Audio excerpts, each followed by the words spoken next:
Hi, everyone. This is Jackie Cooper from JCooperTravels, and I want to welcome everyone to this episode. I am doing different visits with friends that I've connected with over the past year in my network. I have over 20,000 plus growing connections, and I want to thank each and every one of you for listening and staying with me, both on the J Cooper Travel side as well as my other talk shows. I was revisiting with Greg, how his business is doing, and I'm going to let him introduce himself for a quick second. I asked him to hop on because 2022 is coming and we're all kind of reflecting and thinking about what we've done in 2021, where we want to go. And there was some really great information. So Greg, how are you doing today? I'm doing great, Jackie. 2022, can you believe it? Oh, It's crazy. it is Yeah, so crazy. Why don't you go ahead and introduce yourself, your business, and let people know how they can reach you? sure. So I'm Greg Crable, and I own the Crable Group, which is mostly me, but I do have some other colleagues that I bring in for different things. And I do consulting mostly for publishing companies, but not exclusively, and on technology issues. Like if people want to know about customer data platforms, which is my specialty, that's what I focus on, or customer relations management, or CMS systems, or email systems, or e-commerce, or anything, mostly for publishers, anything that has to do with their tech stack and what's the right solution for different kinds of technology problems. I work with them on that kind of stuff. Sometimes it's strategy too. I've worked with some clients who need some help with their strategy, understanding how to do renewal and retention and that sort of thing. So you used a lot of technical words, which we're going to break down. What's a tech stack? What's a tech Sure. stack? So a CDP is a customer data platform. And that's something where if you want to convert your anonymous web visitors to known visitors, right? So like, let's say you're a publishing company and you have all these people reading your content and you really want to know who they are. So you want to add them to your email newsletter. You want to get them to subscribe to your paid newsletter, or whatever it happens to be. You want to convert them from unknown to known. That's the purpose of a customer data platform. There's something very similar called a DMP. It's a data management platform. And what that's about is not identifying individuals, but putting them into cohorts. So if you have an advertising website, you really don't care about the specific people. You care about whether they have a cat and whether they like gardening and that sort of thing. So your goal is not to identify an individual, it's to put them into groups. So that's a different sort of an application. I had a friend recently call me who asked whether her company should add a customer data platform to their data stack. And as we talked about it, the answer was really no, because what they were trying to do was generate leads for their salespeople. So what they needed to do was optimize their funnel to get people into Salesforce. So they didn't need a customer data platform. So different use cases, different technology needs lead towards different technological solutions. And not everybody needs a customer data platform. Not everybody needs a DMP. People need different things based on their specific needs. So how do people reach you? So I have a website called crablegroup.com, and you can reach out to me there. I just recently started advertising in Bo Sack's newsletter. So if you're in the publishing space and you're not subscribed to Bo Sack's newsletter, you really ought to. He sends out 3 emails every day that address some interesting issue in the publishing world. It's a really great newsletter. And if you're interested in publishing at all, you really ought to be on his list. So I know that you were talking about how you're growing your business. So what's your focus for 2022? Who are the customers that you think, what size customers do you think you can support? Yeah, so my focus is going to be publishing companies, although I don't really have to work for publishing companies. I can work for other sorts. For example, I have some interesting ideas about companies that have both a brick and mortar store and a website, how they can use the customer data platform to merge that data. And I can explain that in a minute if you like. But most of my focus will be in publishing because that's where I've been my whole career. I know publishing really well. I have a lot of friends in publishing, and people in my sliver of the publishing world know me decently well. So my focus is going to be to try to reach out more to other publishing companies. And in terms of size, it really depends on their tech needs. I work with some clients who have very small companies, and I work with other very, very, very large companies. So it really isn't the size of the company as much as what their tech need is. So I worked with one very, very large company in doing their RFP on a customer data platform. So that's something that I really like to do. I like to dig in and figure out what the actual requirements are. What are your use cases? What's the technology you're using right now? Where are the gaps? How can you fill those gaps in order to increase your bottom line, to get more customers, to get more renewals, to provide a better customer experience to your subscribers?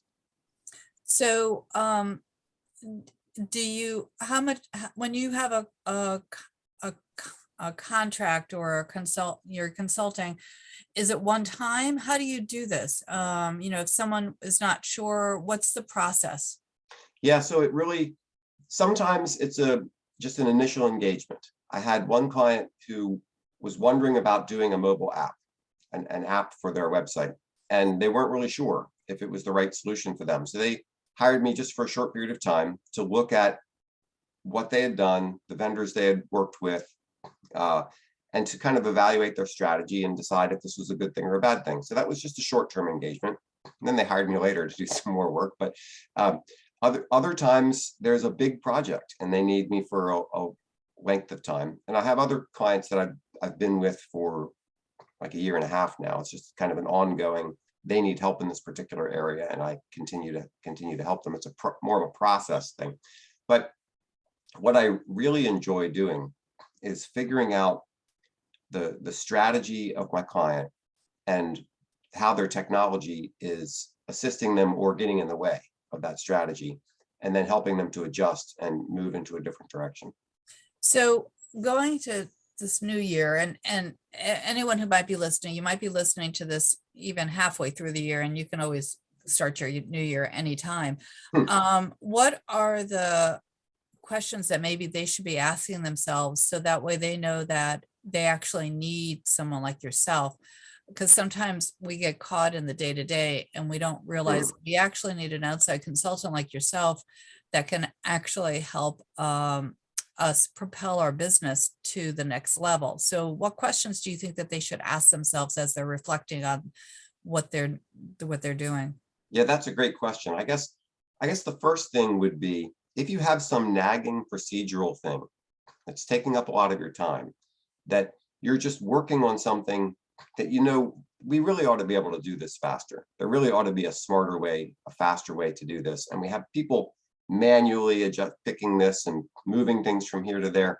And if you haven't had the time to pull that aside and say, let's tear this apart and figure out how we can make this more efficient, that would be one question. If you have something like that in your business, where I'm downloading this, I'm putting it into Excel, I'm making this, you shouldn't be doing that. There are better ways to do that. So if you have something like that in your procedures, that would be a good reason to call me in. Another would be, let's say that your competitors are doing cool things with their data that you're not doing. I remember being at a conference one time with my boss years ago, and we listened to this guy explain all the things he was doing with his customer data. My boss leaned over to me and said, "They're going to eat our lunch." And that's what got us interested in looking at customer data platforms in the first place. And so if you know you're falling behind, if there are things out, technology is, is it the white queen or the red queen who's always running and never getting anywhere? And you ought to at least be running. If you haven't improved your technology recently, you probably need to look at it. If you're using an old homegrown system that doesn't have the features that you want, if you have a bad system with chargebacks, for example, this is another thing that a lot of people have a problem and don't even know they have a problem, which is a lot of their credit cards are getting declined, either on the initial charge or on a subsequent charge. Like if you're in the subscription business, think of Netflix or somebody like that. They ding the credit card every month, right? Well, a lot of people lose subscribers, not because the subscriber wants to leave, but just because their process for dinging that card isn't up to date. So there are things that can be done there to improve that sort of retention, just through charges. It's kind of funny. You can be losing 2-3% of your subscribers totally involuntarily. simply because you don't have a good scheme for hitting their card or going back and keeping them on file. That So can be huge over many years. And, yes, and especially when you want to have repeat people, you don't want to lose those that, like you said, are loyal, but just not focusing on the the credit card side. So yeah, yes. that's a really great area to be looking at. Yeah, another thing I help customers with is looking at trying to sell benefits rather than features. And what I mean by that is, car commercials are really good at this. You watch a car commercial and you think, it hasn't told me anything about the car. It hasn't told me how big the engine is, how good the tires are, how good the suspension. It really hasn't told me anything. It's just created this picture of a lifestyle. And the idea is, if you buy this car, you'll be in this cool lifestyle, right? That's the benefit, selling the benefit. So when people try to sell, let's say, a newspaper, and they say, uh, you get the news. Well, who cares? What's the benefit? The benefit is you're staying up to date. You know what your neighbors know. When your boss asks you a question, you can give a reasonable answer. That's a benefit. So that's another thing that I help customers with. It's not as related to technology, but a lot of companies get stuck in a rut where they have these ongoing marketing efforts that they've forgotten about. They put them on fire and forget. It's a setup in their email system. When this action takes place, it's a marketing automation thing. When this action takes place, this automatic thing happens. And they haven't looked at it for 5 years. And you need to look at those things. When someone signs up for a newsletter, what's the response that they get immediately? When somebody buys something, what's the email that they get as a confirmation? All those things are touch points that are important to look at to make sure that they're advancing your business and that you're selling the benefit and not just being transactional. Interesting. You're making me think about everything that I'm doing or not doing in terms of, I have my hands in a lot of different things. And I mean, I write blogs. I'm doing, I started my businesses because of my passions and what I love. And so when you start doing things that you love, which a lot of entrepreneurs do, you don't think about the technical sides Yeah. of the next steps after that. Yes. So for example, I'm certified travel consultant, so I started a travel blog. But again, I'm not thinking about, okay, after someone subscribes, what next? I'm just thinking about, okay, I want to share about the next location I've gone to. So you're right, different businesses should be thinking about that, because it's all part of the process of keeping people engaged. And the lot of great content what you're sharing. Mention again your website so people can reach back out to you. Sure, it's crablegroup.com, and you're not going to be able to spell that very well because my last name is difficult. Crable is Krehb as in boy, IEL, crablegroup.com. And So for those that are, sorry to interrupt, for those that are listening on the talk show side and not on the Zoom side, I'll definitely have the website embedded into the blog below. So you can just, reach out to Greg through that as well. So keep going. I'm sorry, I interrupted okay, you. no, I was actually curious what you're doing to keep your business going with COVID, because obviously that's impacted travel to some extent. So, It what are you doing? has, it has, it's been very interesting over the past year. I mean, I've been doing the talk shows for maybe it's going on 2 to 3 years now. Again, all these years because of COVID kind of blend together.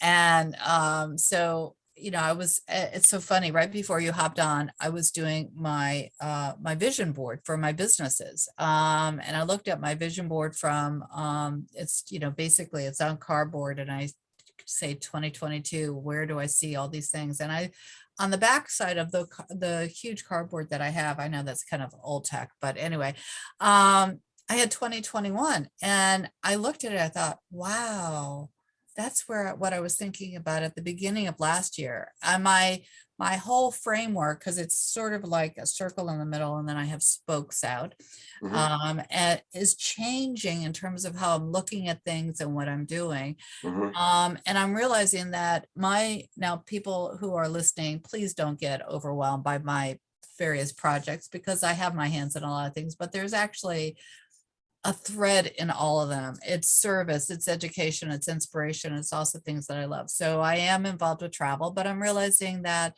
as a certified travel consultant, I will um, help individuals, but that's not my primary business. Again, where I really focus on is not so much the booking side, but on the travel insurance side. But I'm also involved with the cryptocurrency area. Hmm, And I am a Bitcoin miner now, hmm, and I'm doing crypto consulting, and I'm meeting people from all around the world, helping them organize their information from the perspective of not what do you invest in, but how do you keep that information available for your family? But in this situation, because it's blockchain, I'm recommending that they not have it online, hmm. because it's an e-organizer for your passwords, for your Yeah. email, Google Authenticator. But a lot of times people who are dabbling in this aren't telling their families that they just bought a little bit of Bitcoin or a little bit of this.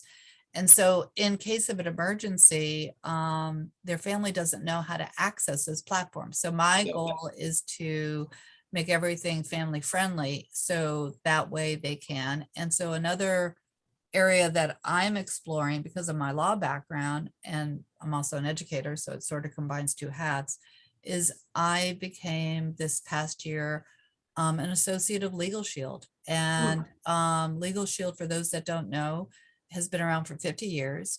It's affordable law. It's less than $30 a month, and you have access to unlimited consultations with the lawyer for contract review, for um, making your life easier, like if you want to do a will, estate planning, small businesses. I know I was thinking, as you were talking, am I saying the features or the benefits? What am I, that's what am right. I checking off, just a list of the services? How do I present, all of those things. So those are just two of the businesses that I have my hands in, because I love both sides of it. And I want to Mhm. help people both from the legal side and also learning about the creativity in the crypto space. Another thing, not relevant, but sort of for me, I started to dabble in what they call the NFTs, the non-fungible tokens, where Mhm. they're like digital assets, for those that don't know, where you can upload pictures or music or things like that. And I recently, in one of my collections, sold an NFT. And so I was Hmm. really excited about that. But the reason why I ended up getting into that space is to help my aunt, who's 75, who is an artist, and I wanted to help her create a residual income. And I want to raise funds in an alternative way for charities that I want to help. Hmm. So, Interesting. yeah, so I know you asked what I was doing. I probably got off topic in terms of um, the CRM side, but I'm realizing I'm really not following up in the same way that, I should, based upon everything that you're saying. So I'm probably like one of those people that should, and everyone who's listening, you really should be reaching out to Greg. He can consult with you and really find those areas that you need to kind of maybe hone in for the 2022 time. And, again, it always helps having an outside expert. So, Greg, I know we're going to wrap up our conversation. Last minute thoughts for people that are listening. Sure. So one thing that you mentioned, your storyboard idea intrigued me. I'm going to have to look into that because I've never done it for my business. But you know, you don't always need a tech solution for something. Yeah. Tech solutions are great. Right next to me, I have a whiteboard which I Yeah. use all the Yeah. time. And Yeah. here's a simple, easy solution for all your listeners. Sometimes you're working and you're trying to concentrate on something, and something's just nagging at you. Yeah. Like you're thinking about this other thing, and these things are bothering you. Yeah. Get a whiteboard, write those things down on the whiteboard. It just gets it out of your head, Yeah. and you can concentrate on what you need to concentrate on, and then there it is, and you can look at it later and say, oh yeah, I've got to do this other thing. So sometimes you don't need a fancy system, you don't need a customer data platform, you just need a little book or a whiteboard or a piece of paper to get things out of your head. Very true. I will mention though that the one reason why everyone who's listening, why you do need Greg, is because I'm looking at my desk and I'm looking at all my little notebooks that I have for my various contacts that I've made in the various projects. And having an electronic data system would be very helpful, because then I Mhm. could categorize this person, that person, that type of thing, even though I'm also a special educator. And so in school, we have so many data platforms. And that's the other challenge is you really have to be able to make sure you're using one so you can find the information. Because when you start in that side of my business, my teaching side, when you start using so many, you can't pull at the time it takes to find the information that you have. Yeah. Then since time is limited, you want to make sure you use it efficiently. Yes. Yes. That's the big. So customer relationship management and customer data platforms, both are systems that try to take data from all your different sources and bring them in to get a single view of the customer. So you don't have to be looking everywhere. And the idea is that you have the most up-to-date data in a central place. So that's a problem everybody has. You have data about the same individual in different places, and you're not even sure which one's up to date. I mean, just think about it in Yeah, your personal life. Think about, whether your contacts are up to date and whether exactly. so think about that problem times a million when you're talking about a company that they have data in their email system, they have data in Salesforce, they have data on their website, they have data from their e-store, right? All these different places they're collecting data on similar groups of people. You need to harmonize that into one place where you can see, okay, this is the group of people that are interested in this product. This is the group of people we need to follow up with, and so forth. Yeah, again, going back to how we always look at the top of a new year on goals and things like that. Everyone has a vision of growing a company large, but which is great, and everyone has that ability. But I really think that the foundation is using someone like you, because if you are starting small and you want to grow large, if you set your foundation properly, then that leaves more free time for that growth, that spurt. So it's a lot harder to move a data, in my mind, and I'm not an expert on this, to move data back into a system than to start the system off from the start, knowing that you're going to grow with it. Mhm. Because again, since I'm a passion oriented entrepreneur, I know I focus on what I'm interested in and not always on the nitty gritty details of, okay, now I have 30 people I need to call back. So again, if I thought at the beginning of the year, okay, this is what I need for the growth that I want by the end of the year, and I start that off, then that makes it a lot simpler than backtracking in April and say, oh, I grew too fast, let me go backwards. Yes. Yeah, that's a So good point. again, mention your website so everyone can reach out to you and Sure. use your services. Sure. So it's crabelgroup.com. That's KREHBIEL group.com. Great talking to you, Greg. I will talk to you soon. Hey, good talking to you, Jack. Everyone, thank you so much for hopping on. Definitely like and subscribe, and stay tuned to the next episode. I know 2022 is going to be great for everyone. Have a great one.